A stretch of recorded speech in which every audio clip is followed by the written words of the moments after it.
කුඩා පරිමාණ කෘෂි ව්‍යාපාර සහභාගිත්ව වැඩසටහන යනු අන්තර්ජාතික කෘෂිකර්මය සඳහා වන අරමුදලේ සහාය ඇතිව කෘෂිකර්ම අමාත්‍යාංශය යටතේ ක්‍රියාත්මක වන සුවිශේෂී අගේදාම සංවර්ධන ව්‍යාපෘතියක්.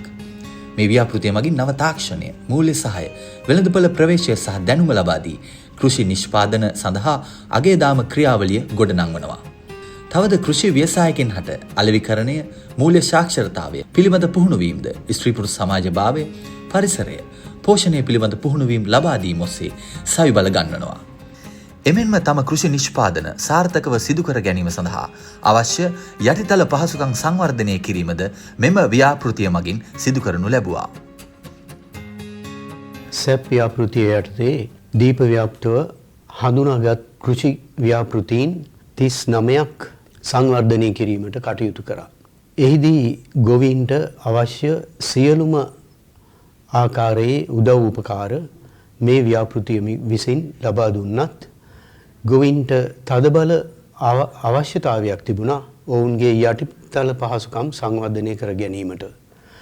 ඊටම දුෂ්කර ප්‍රදේශවල මේ ව්‍යාපෘතීන් ක්‍රියාත්මක වුණ නිසා ඔවුන්ගේ ඇලවේලි ඒ වගේම මං මාවත් වැව් වමුණු ආදිය එම කෘෂි ව්‍යාපෘතීන් සාර්ථක ලෙස කර ගැනීම සඳහා පහසුකමක් සැපෙන්නේ නැහැ.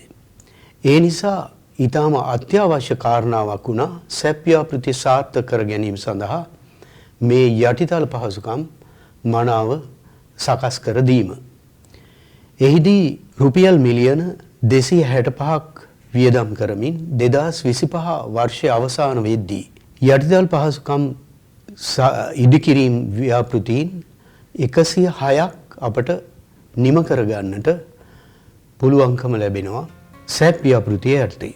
මෙම ගොවිපලෙන් බැහැර ව්‍යාපෘතීන්ගෙන් ප්‍රතිලාභ ලබන ඍජු ප්‍රතිලාභීන් 6400ක් සහ වක්‍ර ප්‍රතිලාභීන් 12000ක් පමණ වෙනවා.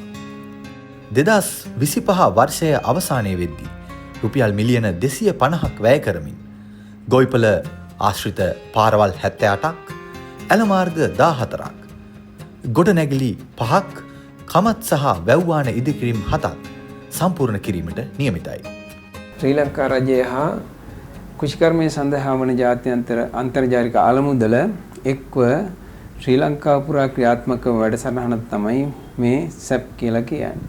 ඉතින් එහිදී බලාපොරොත්තු වෙන්නේ සුළු පරිමාණ ගොවීන්ගේ නැත්තම් ඉඩම් හිමියන්ගේ ආදායම් තත්ත්වය වැඩි කිරීම සහ ගුණාත්මක ආහාරය කියන එක ඔවුන් සහ අපේ රටට අවශ්‍ය ගුණාත්මක ආහාර නිෂ්පාදනය කියන එක තමයි අපි වැඩසටහනේ අරමුණ. ඉතින් ඒ සඳහා අපි දැනට කම්පැනි 38ක් එක්ක, ඒ කියන්නේ ප්‍රධාන ව්‍යාපාරිකයන්, ඒ වගේම ගොවි සංවිධාන, සම්පකාර සමිති එක්ව වැඩසටහන් ක්‍රියාත්මක කරනවා. පවුල් 57500ගේ ආදායම් තත්ත්වය වැඩි කිරීම තමයි බලාපොරොත්තුව. ඒ සඳහා අවශ්‍ය වෙන ඔවුන්ගේ ඉල්ලීම් මත අවශ්‍ය වෙන යටිතල පහසුකම් සංවර්ධනය මෙහිදී ප්‍රමුඛතාවය ගන්නවා. එය අදාළ ගොවීන්ගේ ප්‍රතිලාභීන්ගේ ඉල්ලීම් මත ඔවුන්ට අවශ්‍ය පහසුකම් සලසා දීම සිදු කරනවා. මේ වෙනකොට ඒ සාර්ථක ක්‍රියාත්මක වෙමින් පවතිනවා.